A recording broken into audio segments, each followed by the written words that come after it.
Welcome to another episode of Bennington Made. I'm your host, Matt Harrington, the Executive Director at the Bennington Chamber of Commerce. This is a collaborative effort that we're doing with CAT TV about how do we focus in on Bennington Made products right here in Bennington.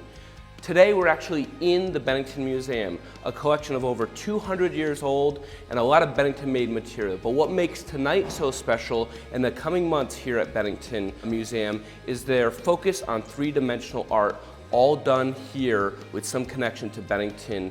Let's go take a look and go meet the Executive Director, Robert Wolterstorff, and have him explain what we're doing with three-dimensional art right here in Bennington.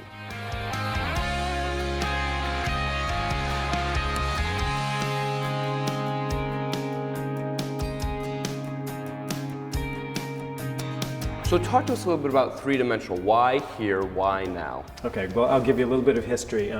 How it began was I had a tour of Command Composites with Jim Sharkey, and he and I went around the plant, and I was amazed by what was going on there. I mean, the sophisticated manufacturing here in Bennington, the fact that they're shipping things around the world, scanner beds for medical devices, parts that are put into airplanes and into space. So at the end of it, and they're doing CNC, sophisticated routing, to mold things at the end. And so we gather back in his office, and at the same point, we both say, we should do a show around this. So that was about 2 years ago. Then I discovered that John Isherwood at Bennington College is teaching a course in 3D digital design. And it was those two things that came together, the discovery that there's a lot of this going on in Bennington already, and then that the college is training the next generation, and we thought, bingo, let's do a show. What would you say is probably one of the most either exciting pieces that you were able to kind of curate and bring here, or one of the ones that you want to show off the most?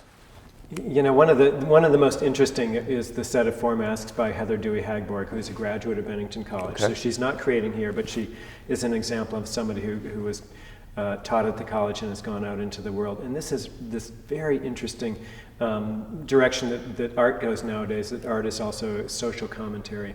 And she takes anonymous DNA samples. By that I mean she goes around the subways of New York City and collects cigarette butts and chewing gum.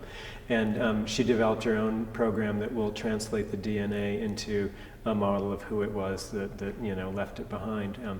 And she's making 3D, very sophisticated 3D printed, would you call them masks? I'm not sure. They're almost three-dimensional faces. And they have this unsettling quality, and actually they're not meant just to be beautiful. They're beautiful and sort of unsettling, but they also get at these bigger issues of invasion of privacy, genetic profiling. What's the future when you leave cookies on the internet? This is the next wave. Yeah. Talk to us a little bit about this piece right here. This was obviously on a lot of the posters. Yep. This was your kind of marquee chair, I believe. Talk to us a little bit about the maker of it and kind of how it came into being. Okay, so there's some great history to this. This is called the Z chair, appropriately named the Z chair by Giovanni Pinata. And it was fabricated by Vermont Composites, which has now evolved into Command Composites.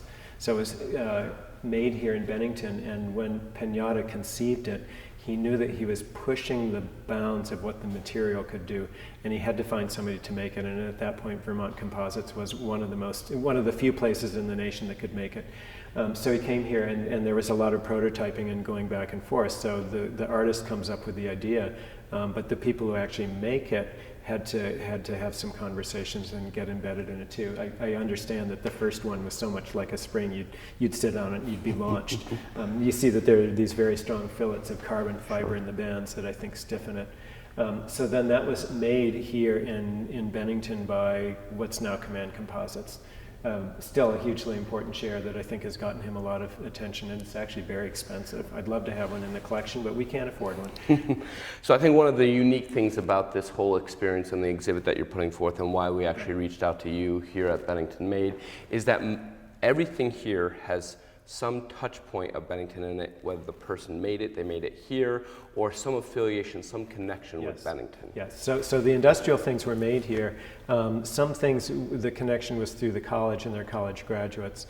One point, your idea of the touch is so important too. Much of this is about automated manufacture, CNC routers. You have a program that lets you cut something. So at K&E Plastics they're doing, it was mind-blowing to me, highly sophisticated plastic milling. Here in Bennington, they run 28 CNC routers. They fabricate to 1,000th of an inch. So with such accuracy that they need a climate-controlled shed in the middle of the factory to measure them, because of course they fluctuate in size with temperature. So that's what we're thinking of, the automated. But one of the other points, one of the other things we've discovered through the show is how much of the hand is still in there and how these techniques are getting deeply embedded. So for example, Mahanco, interesting firm, you know, from the outside, they're in a stone mill building in North Bennington, and from the outside they look like old industry. On the inside, they use CNC routers to make metal molds, and then they do injection molding of hangers, and they're exporting from Bennington across the nation millions of hangers a year. And they do a lot of shop fittings also, and more than 90%, we were told, more than 90% of clothing retailers in the nation have something that went through their site in North Bennington. That's mind-blowing. It's amazing. But then I want to jump over here to what's going on at R. John Wright Dolls. Again, the embedding of these digital strategies into handwork. R. John Wright Dolls makes these gorgeous, meticulous crafted dolls, which are largely made by hand. But they do a lot of things that have Hollywood connections. So for example, they did The Wizard of Oz, and they worked recently on another Hollywood one, which went to prototype stage, and Hollywood will email them. This was a three-dimensional animated feature, which of course in Hollywood is CG, is computer generated. You go to the theater and you put your 3D glasses on to see it. Well, everything you see on screen is CG. And to do that, of course, they have a CG model, and they can email a three-dimensional file to Bennington, and then that can be 3D printed here. And then John Wright, who's still the master modeler there, he makes a hard wax model because he always needs the touch of the artist, the artistry of the human in it. He makes a hard wax model from the 3D print, and then they make molds from that, and they make their dolls, which are hard molded felt. So even something that at the end is entirely handmade and has this exquisite hand craftsmanship, they're finding ways to embed modern 3D technology. It's Bennington Made of the future. It's Bennington of the future. I think, you know, this is one of the great potentials of Bennington. You know, you think of art, but what design is where art and industry come together. And I think there's great potential of spin-outs from Bennington College.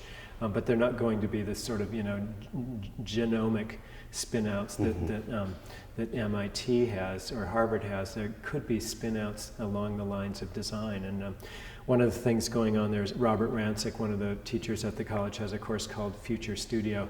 And an intent of it is to create an object that will be made in Bennington. And so in the first gallery is something called Chestnut, which is about digital communications, but it's being designed by Bennington College students. And the case is, the prototype is 3D printed, but the case will be manufactured here in Bennington. So I think this idea of design is key.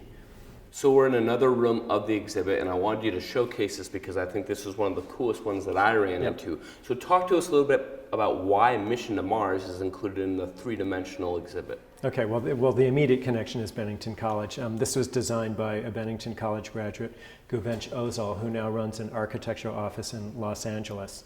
And his firm took part in a NASA competition nationwide to design 3D printed housing for Mars.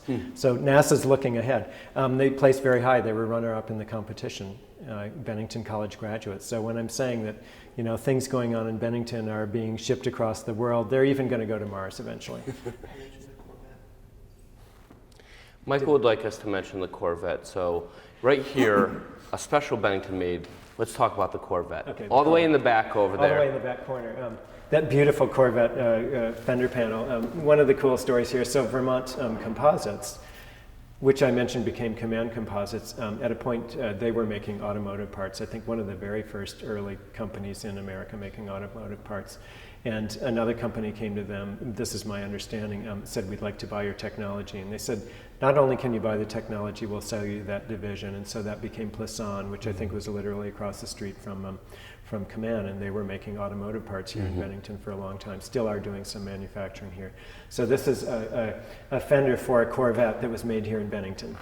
Talk to us about the color. You have a funny story about the the color of the piece. You know, life is full of happy accidents. I guess I talked about one already with the Gilded Age Vermont Gallery. You do things that are clever, you don't know it at the time, but you pat yourself on the back afterwards. When it looks good. So the whole color theme of the show, the charcoal gray and yellow, was because of the graphic designer we enlisted to produce the invitation for tonight's party. He chose yellow and charcoal gray, but we jumped off from that. It was done early and we loved it, so it became the leitmotif of the exhibition, and that's why we have the yellow wall for the hangers there. So the Fender for the Corvette literally arrives last week, and we didn't know what color it was going to be. We opened the box, and there it was, and it was yellow. How perfect was that? Serendipitous. Yeah. Well, there you have it, folks. We just got an exclusive of the three-dimensional art in the exhibit that's happening right here at the Bennington Museum. I'm so happy that you joined us. Make sure you get a chance to head on over here to the Bennington Museum and check out the exhibit and meet Robert Wolterstorff and all the curators of the art right here in Bennington, Vermont. Tune in next time to another Bennington Made.